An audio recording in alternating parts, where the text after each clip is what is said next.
भवानी शंकरो वंदे श्रद्धा विश्वासरूपिणो याभ्यां विना न पश्यन्ति सिद्धा स्वान्तस्तमेश्वरं नमो नमः शंकर पार्वतीभ्याम।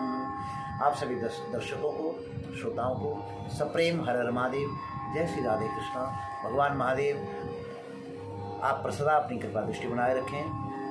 मित्रों, कल 16 जुलाई है।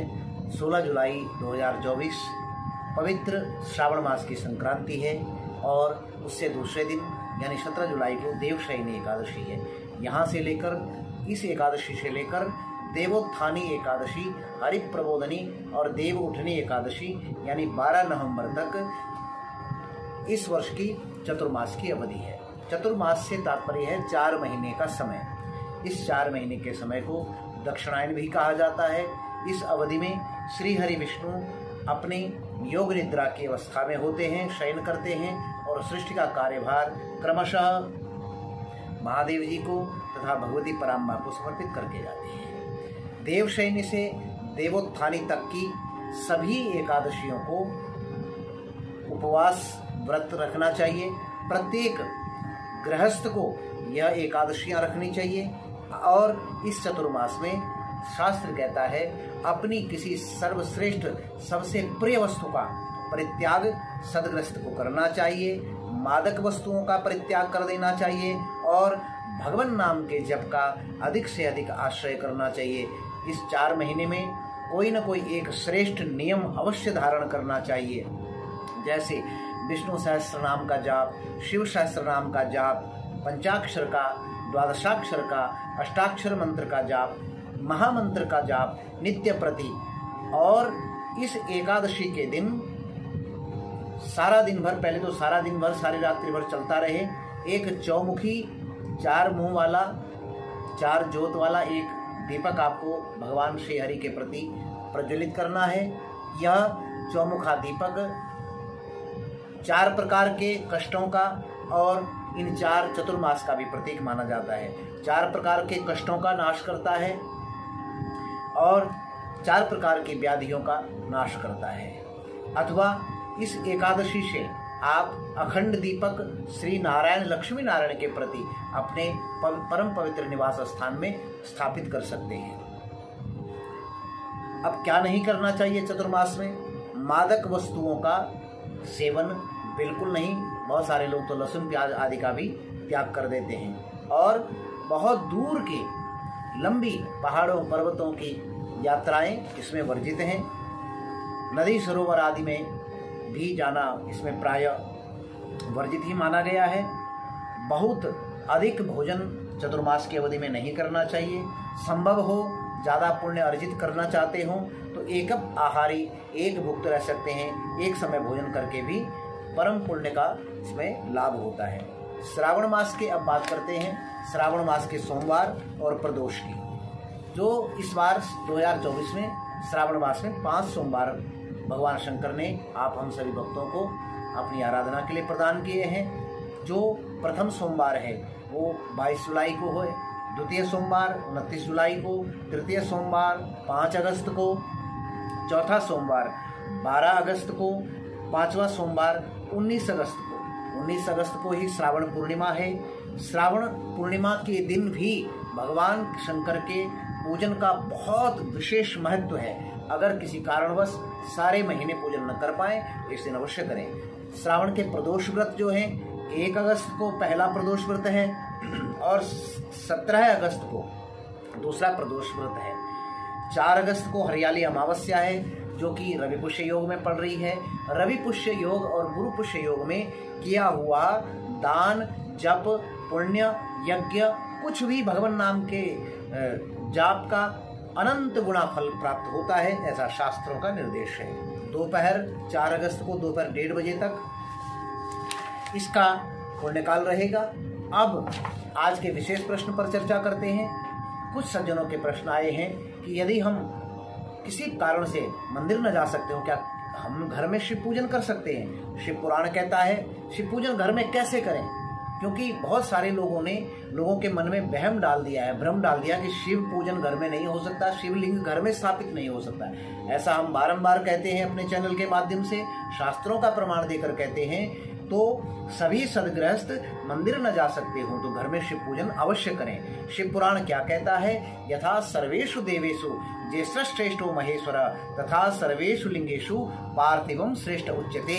जिस प्रकार सारे देव हैं और भगवान शिव महादेव हैं, उसी प्रकार सभी लिंगों में श्रेष्ठ लिंग जो है पार्थिव लिंग माना जाता है। पार्थिव यानी मिट्टी के द्वारा जो शिवलिंग निर्माण होता है, मिट्टी से पार्थिव लिंग बनाकर प्रतिदिन श्रावण में इस चतुर्मास में आपको पूजन करना चाहिए।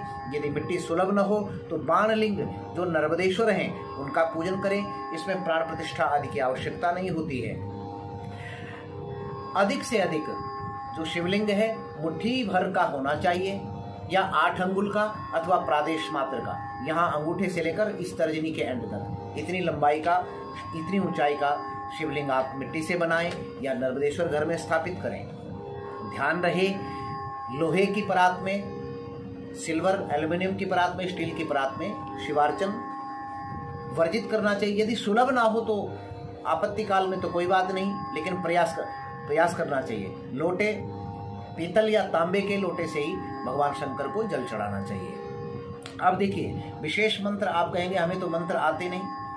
पार्थिव लिंग का निर्माण कैसे करना है, मिट्टी कैसे लानी है, उसको घोटना कैसे, उससे शिवलिंग कैसे निर्माण करना है, इस संबंध में मैं एक शॉर्ट वीडियो चैनल पर दिया हुआ है। आपकी सुविधा के लिए इस वीडियो के साथ मैं डिस्क्रिप्शन में उसको लिंक कर दूंगा। अब आप देखिए, जरा इसको ध्यान से समझिएगा, ध्यान से सुनिएगा। पार्थिव लिंग का निर्माण आपने कर लिया, प्रेम पूर्वक आप बैठे।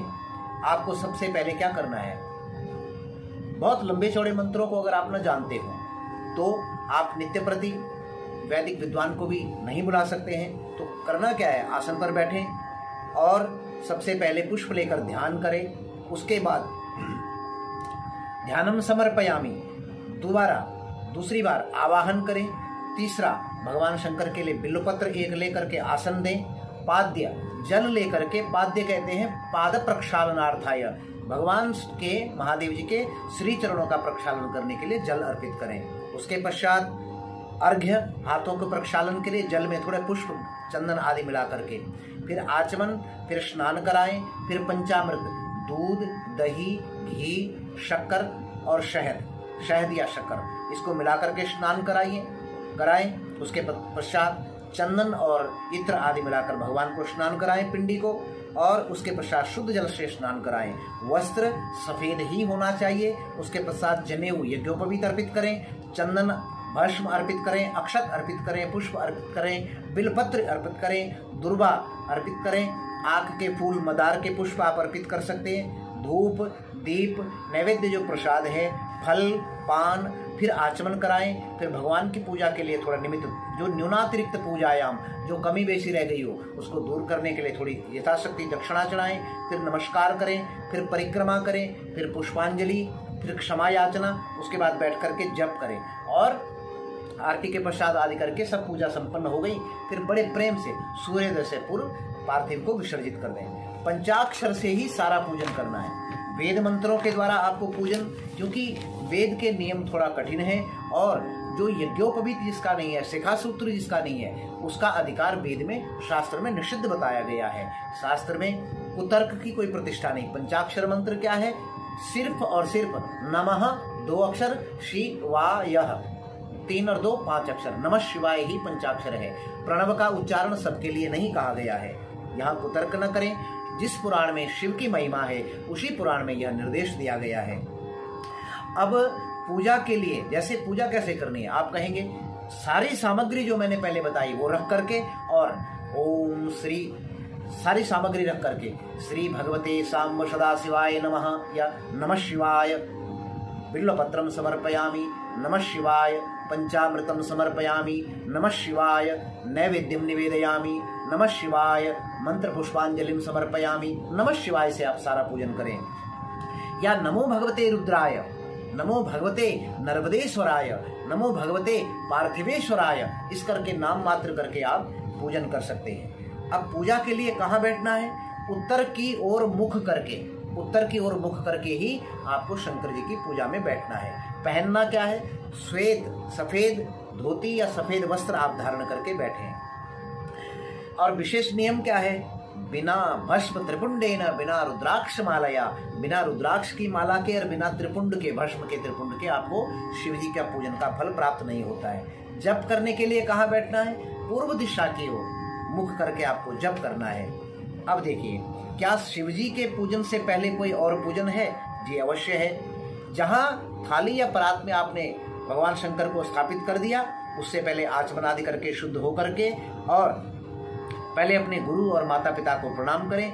फिर सुपारी या मिट्टी से ही छोटी छोटी पिंडियां बना करके सर्वप्रथम गौरी गणेश का पूजन नाम मात्र से गौरीये नमः, श्री गणेशाय नमः, नंदीश्वराय नमः, वीरभद्राय नमः, कार्तिकाय नमः, कुबेराय नमः, कीर्तिमुखाय नमः और श्रीमते नागराजाय नमः, वासुक्याय नमः। इस प्रकार के शिव पूजन, फिर इन सब गणों का पूजन करके और फिर शिव पूजन करें।